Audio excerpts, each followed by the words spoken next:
साथियों, आप सभी का एक बार फिर स्वागत है।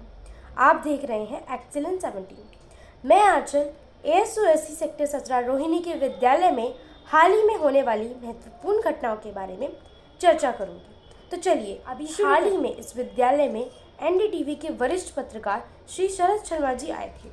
उन्होंने विद्यालय विजिट किया एवं हमारे रिपोर्टर्स ने उनसे कैसे वार्तालाप की, तो आइए देखते हैं। Good afternoon, everyone. I am Muskan Singh in ASUSC Sector 17 with the fellow reporter Karishka, and today we are going to take interview Mr. Sharad Sharma.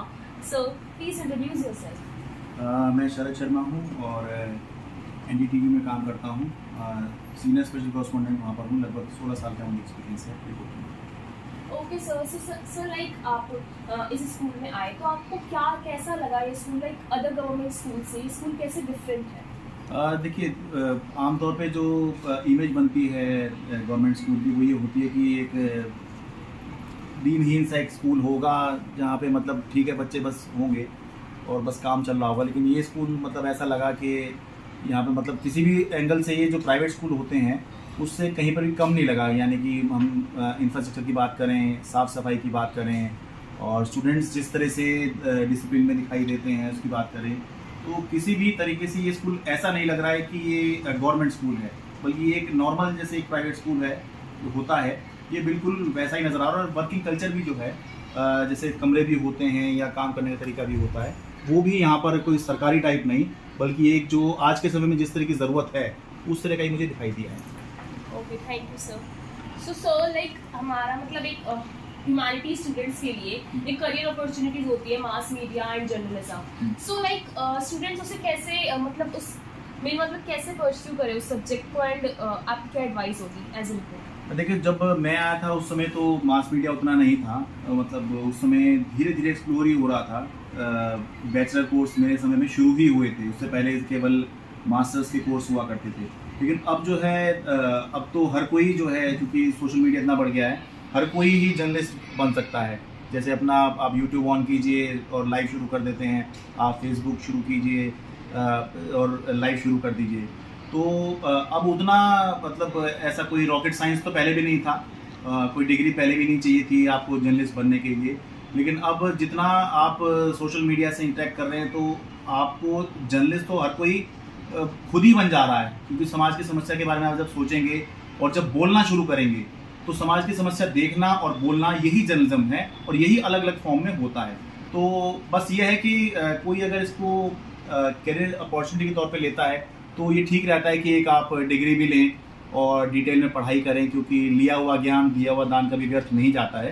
तो 12th तक तो जो आप कर रहे हैं वो करें और उसके बाद बैचलर आप इसके अंदर कर सकते हैं।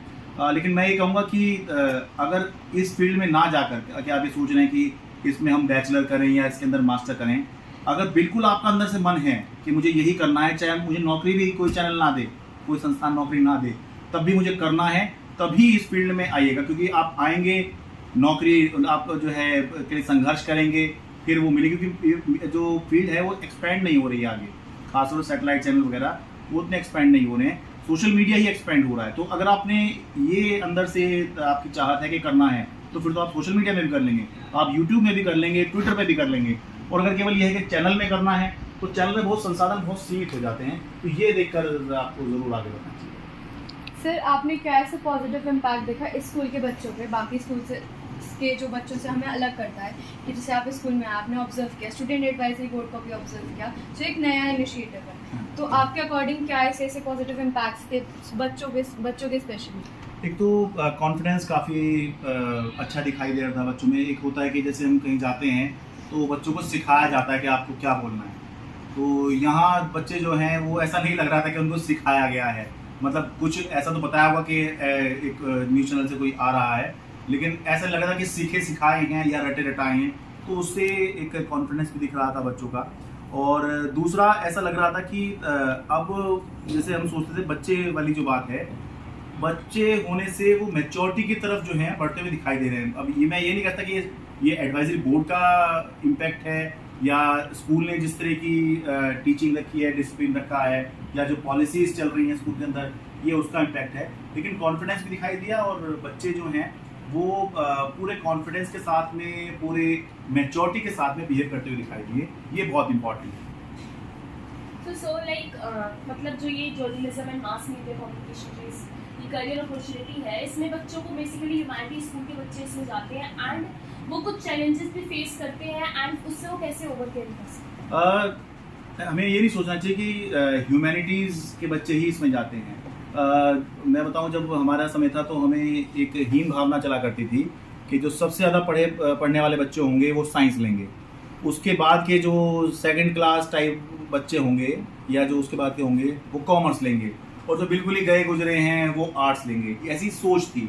एक्चुअल में ऐसा था नहीं, लेकिन मैं भी गवर्नमेंट स्कूल से पढ़ा हूँ, लेकिन उसमें होता ये था कि जिसको कुछ नहीं मिला वो आर्ट्स तो ले ही लेगा, लेकिन असल में ऐसा है नहीं।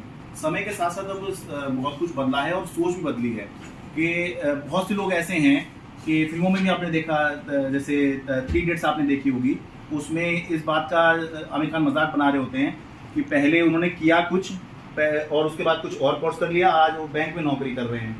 तो ऐसे बहुत से लोग हैं, मतलब मजाक बनाने के लिए, जो जिन्होंने लॉ किया, ऐसे बहुत से लोग हैं जिन्होंने MBBS किया या BDS जो डेंटल वाला कोर्स होता है वो किया, और उसके बाद जो है आज जर्नलिज्म में हैं। तो केवल ये ना सोचें कि जो ह्यूमैनिटीज़ में है उसके पास बस यही ऑप्शन रह गया है कि वो ही इसमें जा सकता है। जा कोई भी सकता है। इम्पॉर्टेंट ये है कि आप ये देखें कि आप क्या चाह रहे हैं, क्योंकि जब तक आपके अंदर से बात नहीं आएगी कि आप चाहते क्या हैं, क्या करना चाहते हैं, तब तक आपके लिए हर चीज़ बोझ लगेगी। और जब आपकी चाहत पूरी होगी कि भैया मुझे ये करना ही है, तो फिर तो आप कोई मना भी करेगा तब भी आप उसको कर लेंगे, वरना तो ये घर वाले कहते रहेंगे अरे पढ़ ले, अरे कर ले, तो आप जो है ज़बरदस्ती करेंगे और वो आधा अधूरा काम करेंगे, उसमें आपको कुछ होगा नहीं।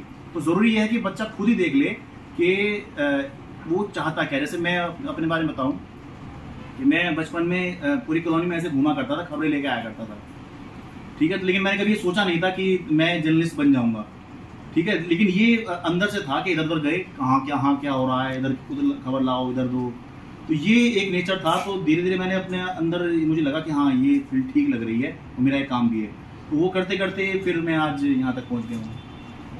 सर ASS ह्यूमैनिटीज़ में हमें 11th क्लास में वाओ के मॉड्यूल में मास मीडिया और जर्नलिज्म करिकुलम के अंदर हमारा ये है, तो इसके अंदर हमें काफ़ी चीज़ें अलग अलग चीज़ें बताई हैं, जैसे फ़ोटो एसेज और art reviews, newspaper analysis, reliability of newspaper. Sir ऐसी ऐसी चीज़ें हैं, बट आप कुछ अगर सजेशन देना चाहें जो हम लोग करिकुलम में ऐड कर सकते हैं ताकि बच्चों को आने वाले समय में मदद मिले इस चीज़ में फॉर जर्नलिज्म एंड रिपोर्टिंग। ये आप उसकी बात कर रहे हैं सॉफ्टवेयर वगैरह जो इसमें चलते हैं, ये पूछ रहे हैं सर हमारे मॉड्यूल में बेसिकली हमें mass media as a whole पढ़ा रहे हैं, उसका एक पार्ट है, उसमें जर्नलिज्म के बारे में थोड़ा बहुत पढ़ाया है अभी हमें, बट मोस्टली अभी हमारे न्यूज़पेपर एनालिसिस के बारे में, आर्ट रिव्यूज़ के बारे में, फोटो एसेस के बारे में हुआ है। तो आगे जो मास मीडिया अगर कोई करेगा, जैसे उसमें कोई बैचलर करेगा मास मीडिया में, तो उसमें काम है। बट आपको क्या लगता है लाइक रियल लाइफ, आपने तो 16 साल का एक्सपीरियंस आपके पास, तो रियल लाइफ उसमें क्या क्या चीज़ें ऐसी अभी हमें सिखानी चाहिए, डेवलप करी जानी चाहिए जो आगे हमारे काम है? देखो, जो सबसे बेसिक बात है, जैसे जिससे हम अभी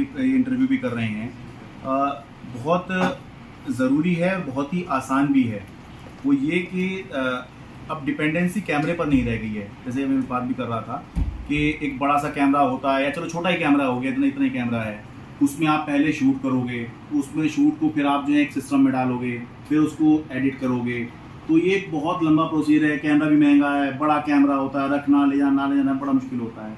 अब सारा कुछ मोबाइल पे ही हो रहा है, आप मोबाइल पे ही शूट कीजिए, हाई एंड फोन्स आ ही रहे हैं, मोबाइल पे ही जो है सॉफ्टवेयर होता है, वो उसी से आप एडिट कीजिए, और हाथों हाथ, मतलब आप ये समझिए कि आपने शूट किया, फ़ोन आपके पास है, तो आप अपने घर पे भी काम कर लिया, वरना तो आप स्कूल आएंगे या जहाँ पे भी सिस्टम रखा होगा आपको वहाँ जाना पड़ेगा। आप जो है एक तरह के सिस्टमेटिक तरीके से किसी चीज़ की गुलामी करने लग जाते हैं कि भाई हम ऐसे आएंगे, वहाँ पर हम ये करेंगे, फिर ये होगा। तो अगर अपना सिस्टम समय के साथ हम रख लें कि मोबाइल में हमने शूट कर लिया, मोबाइल में हमने एडिट कर लिया, मोबाइल से अपलोड कर दिया, तो फिर ये पूरा जो लंबा प्रोसेस है ये बहुत छोटा हो जाएगा, ज़िंदगी बहुत आसान हो जाएगी। Thank you so much sir, आपका इतना कीमती वक्त हमें देने के लिए। हाँ, और आपका धन्यवाद इंटरव्यू करने वालों को इंटरव्यू करने के लिए। तो अभी हमने देखा कि श्री शरद शर्मा जी ने स्कूल के प्रति अपने भाव कैसे व्यक्त किए एवं पत्रकारिता के क्षेत्र के विषय में हम सभी को अपने सुझाव दिए। ऐसी ही और जानकारियाँ प्राप्त करने के लिए बने रहिए हमारे साथ एक्सीलेंस 17 पर। फिर मिलेंगे, धन्यवाद।